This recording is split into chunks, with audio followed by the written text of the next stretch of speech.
Halo, shalom Bapak Ibu Saudara yang terkasih dalam nama Tuhan. Pada saat kesempatan ini kita sungguh sangat bersyukur atas kasih Tuhan dalam kehidupan kita. Ia selalu menyertai kita, Ia selalu menolong setiap kehidupan kita. Dan kesempatan ini saya Ayu Angelina Gulo ingin menyaringkan firman Tuhan pada kita saat ini. Baik Bapak Ibu, langsung saja kita akan merenungkan suatu kebenaran firman Tuhan yang terambil dalam Markus pasal 16 ayat 15 sampai 20. Demikianlah firman Tuhan. Lalu ia berkata kepada mereka, "Pergilah ke seluruh dunia, beritakanlah Injil kepada segala makhluk. Siapa yang percaya dan dibaptis akan diselamatkan, tetapi siapa yang tidak percaya akan dihukum. Tanda-tanda ini akan menyertai orang-orang percaya. Mereka akan mengusir setan-setan demi namaku. Mereka akan berbicara dalam bahasa-bahasa yang baru bagi mereka. Mereka akan memegang ular, dan sekalipun mereka minum racun yang mematikan, mereka tidak akan mendapat celah. Mereka akan meletakkan tangannya atas orang sakit, dan orang itu akan sembuh." Sesudah Tuhan Yesus berbicara demikian kepada mereka, terangkatlah ia ke surga. Ia duduk di sebelah kanan Allah. Mereka pun pergi memberitakan Injil ke segala penjuru, dan Tuhan turut bekerja dan meneguhkan firman itu dengan tanda-tanda yang menyertai mereka.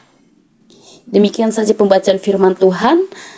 Dan pada saat kesempatan ini saya akan memberikan tema bagi kita, dan kita akan merenungkannya, yaitu temanya, pergilah dan beritakanlah Injil. Sekali lagi, pergilah dan beritakanlah Injil. Selama 40 hari interval waktu antara peristiwa kebangkitan dengan kenaikan Tuhan Yesus adalah masa pemulihan iman murid-murid bahwa dia telah bangkit sesuai dengan apa yang dia katakan. Ketika mereka masih bersama-sama, kita tidak perlu ragu untuk mengatakan bahwa pada hari yang ke-40 iman murid-muridnya itu sudah pulih. Jadi Bapak Ibu, mereka bukan lagi yang ragu, melainkan yang percaya, dan yang sudah siap sedia untuk diutus dan menjadi saksinya. Ada beberapa informasi penting dari penulis Injil perihal tempat pengutusan, tempat di mana Yesus naik ke surga. Dalam Matius pasal 28 ayat 16 menunjukkan salah satu bukit di Galilea, dan Lukas pasal 24 ayat 50 menyebutkan bukit tersebut terletak di luar kota Yerusalem di dekat Betania. Dalam Kisah Para Rasul juga pasal 1 ayat 12 menyebut nama bukit itu Bukit Zaitun. Jaraknya hanya seperjalanan sabat jauhnya dari Yerusalem, atau sekitar 1 kilometer. Dan menurut Matius pasal 28 ayat 16, kedatangan 11 murid ke bukit itu adalah karena dipesankan Yesus. Sedangkan menurut Lukas pasal 24 ayat 50 bahwa Yesus sendiri yang membawa mereka ke sana dari Yerusalem. Di bukit itulah Yesus berpesan sekaligus meletakkan amanat agungnya atas mereka, yang mengatakan, "Pergilah, beritakanlah Injil. Pergilah, beritakanlah Injil kepada segala makhluk." Ini adalah perintah yang dikenal dengan sebutan amanat agung Yesus, atau perintah kudus untuk memberitakan Injilnya. Saya rasa Bapak Ibu dan Saudara yang terkasih, ini bukanlah hal yang baru kita dengar, tetapi ini adalah amanat agung yang Tuhan sudah berikan kepada kita. Supaya apa? Supaya kita dapat melakukannya. Tentang hal ini, kita menemukan formulasi yang lebih lengkap dalam Matius pasal 28 ayat 19 sampai 20 yang mengatakan, "Pergilah, jadikanlah semua bangsa muridku dan baptislah mereka dan ajarlah mereka melakukan." Ada 4 kata perintah dalam amanat agung ini, saudara. Yang pertama, pergilah. Kedua, jadikanlah. Ketiga, baptislah. Dan keempat, ajarlah. Saya kira keempat kata kerja ini bukanlah tujuan dari penginjilan, melainkan cara atau jalan menuju tujuan utama penginjilan. Tujuan utama penginjilan adalah melakukan segala sesuatu yang telah kuperintahkan kepadamu. Kita bisa lihat di ayat yang ke-20. Tujuan ini berkenan dengan ucapan bahagia, bahwa yang berbahagia ialah yang mendengar dan melakukan firman-Nya. Namun bukan berarti bahwa cara atau jalan itu mengandung nilai rendah di bawah nilai tujuan. Sebab kita tidak pernah diajar untuk mencapai tujuan dengan segala cara atau mencapai tujuan dengan cara dan jalan yang salah. Prinsip ini pula yang harus mendasari kita memahami cara dan jalan menuju tujuan utama dari penginjilan itu. Intinya Bapak Ibu, semua bangsa tidak akan melakukan segala sesuatu yang diperintahkannya apabila yang pertama, pemberitaan Injil tidak pergi memberitakan Injil kepada semua bangsa. Kedua, semua bangsa tidak dijadikan muridnya. Ketiga, semua bangsa tidak dibaptis dalam namanya. Dalam nama Tritunggal Allah. Yang keempat, semua bangsa tidak diajar dengan firman-Nya. Satu hal menarik dari ungkapan Markus yang berbeda dari Matius adalah perihal alamat penginjilan. Matius menyebutkan semua bangsa, Markus menyebutkan segala makhluk. Saya kira Matius lebih berfokus kepada manusia, sedangkan Markus kepada seluruh makhluk hidup. Pergilah ke seluruh dunia, beritakanlah Injil kepada semua makhluk. Itu adalah versi Markus. Tugas dan alamat penginjilan ini harus dipahami secara universal, yakni memberitakan kabar sukacita, kabar kelepasan atau kabar baik kepada semua makhluk. Ada kabar baik bagi alam sekitar, jika penggunaan pupuk pestisida diganti dengan pupuk yang ramah lingkungan. Ada kabar baik bagi alam sekitar, yang marga satwa, jika penebangan hutan dihentikan lalu penanaman pohon digalakkan. Ada juga kabar baik tentang laut, danau dan sungai-sungai jika mereka dibebaskan dari ancaman limbah-limbah, penyentruman ikan-ikan, penggunaan pukat, dan lain-lain. Suara-suara dan tindakan pembebasan alam sekitar dari berbagai ancaman kerusakan dan kejahatan manusia, itulah yang diembankan Tuhan kepada murid-muridnya. Dan itu juga yang berarti menjadi tugas dan tanggung jawab kita. Untuk itulah, maka lembaga-lembaga dan persekutuan-persekutuan gereja terbeban untuk mencantumkan penyelamatan alam sekitar ke dalam program penginjilannya, termasuk juga untuk mendorong pemerintah agar semakin giat dan serius memperhatikan hal itu. Kepatuhan kepada amanat penginjilan versi Markus ini pada masa kini adalah kerelaan melibatkan diri ke dalam program penyelamatan alam sekitar tadi. Minimal kita berani melakukan secara menolong dari mimbar khotbah, menyuarakan program itu sebagai bagian yang inklusif di dalam amanat penginjilan itu. Hari kenaikan Yesus merupakan hari peletakan mandat agung yang diemban Kristus kepada gereja, dan hari pencurahan Roh Kudus yang merupakan pemberian kuasa penyertaan Tuhan untuk menyelenggarakan mandat agung tersebut. Kita harus menyadari bahwa Roh Kudus bukan hanya memberikan keberanian kepada gereja untuk menyatakan keselamatan jiwa, tetapi juga untuk menyatakan keselamatan alam sekitar. Bukan hanya menyatakan bahwa Allah mengasihi manusia, tetapi juga mengasihi alam sekitar. Sebab sejak awal penciptaan telah terbukti bahwa Allah menunjukkan kasih setianya kepada manusia dengan menempatkannya sebagai ciptaan terakhir, di mana alam sekitar ini telah tertata dengan baik, nyaman, tentram, penuh kedamaian, bahkan sempurna untuk kelangsungan hidup manusia.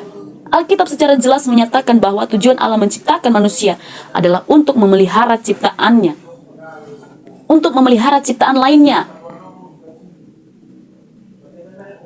Dengan demikian tugas anak-anak Allah, tugas kita sebagai manusia, bukan sekedar melayani sesama manusia, tetapi juga memelihara kelangsungan alam sekitarnya. Itulah makna sebenarnya dari tugas pemberitaan Injil kepada segala makhluk. Dengan melihat hutan-hutan, sungai-sungai, laut, gunung, dan sebagainya, kita tidak lagi berpikir mengeksploitasi untuk kepentingan sendiri, melainkan memandangnya sebagai korban yang harus diselamatkan. Dengan cara itulah kita menyebarkan kabar baik bagi segala makhluk. Di ayatnya yang ke-16, dia mengatakan siapa yang percaya dan dibaptis akan diselamatkan.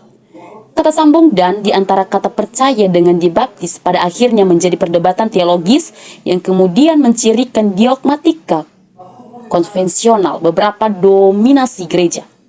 Ada yang membaca ayat ini percaya dulu baru dibaptis. Mereka lah yang menekankan baptisan dewasa.